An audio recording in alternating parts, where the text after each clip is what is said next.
This next person is another pivotal person, although we've never worked together. But Emily is a product manager, and she has a confession to make. I'll let her make it. All right. So I do have a confession to make. I am a serial hobbyist. It's probably not much of a surprise given the title of my talk, but I felt like it should be said. I come from a long line of serial hobbyists. My grandfather had the most amazing workshop built out in his attic, full of all sorts of wonders that I loved exploring as a kid. This man was a photographer, built his own darkroom in his attic. He was a ham radio operator. He made jewelry. He built model airplanes. A lot of people don't necessarily think of the greatest generation as the most tech-savvy group of people. But my grandfather would go to computer auctions, buy all the parts, bring them home, and build his own computers. Even into his 90s, he was tech-savvy enough to use an iPad and FaceTime me. This really kept his mind sharp and just gave us a lot of great stories. My father also inherited this gene. I can't wait to see what happens when he retires. It's going to be fascinating. This is the man who gardens and cooks and will build a bed over a weekend just because he can. He can tell you the entire historical roster of the Texas Rangers, and he is the lead guitarist in a classic rock cover band. He wears a Kiss outfit.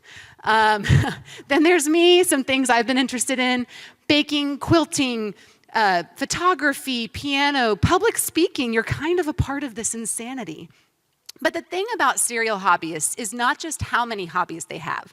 It's the depth at which they attack those hobbies.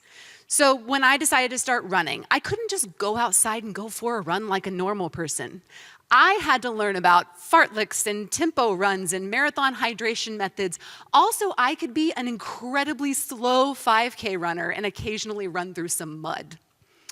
Another example, I told my dad I thought it might be fun to get into vinyl. He said, I think it'd be fun to fix up my old turntable. A few months later, his entire office is filled to the brim with old turntables and speakers he's been on forums learning how to fix up so that he can go sell on eBay.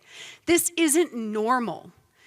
But sometimes hobbies will become passions. I thought that I might want to learn how to play piano, wasn't sure if I'd love it, but I picked it up and discovered it was something that I really enjoyed. And now I play every weekend for a couple thousand people at my church.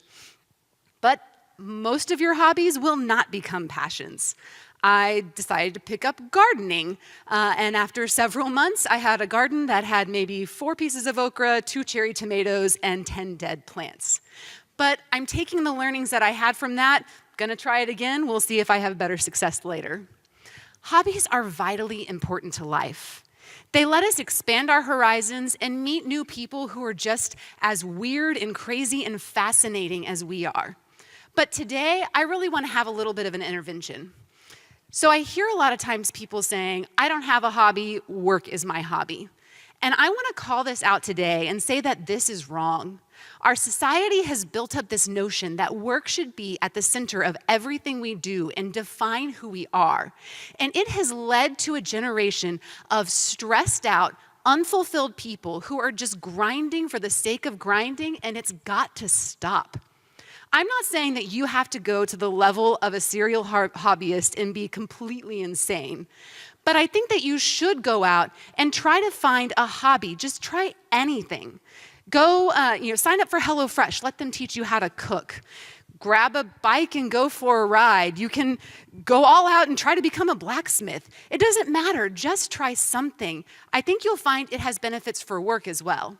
I know when I'm incredibly stressed out or in a really busy time at work, if I take a moment to just pick up one of my hobbies, go for it for a few hours, it lets my mind relax from the churn that I've had from the day. And those problems that I've been trying to solve sometimes become more clear just from the pure fact that I've let them sit to the side for a while.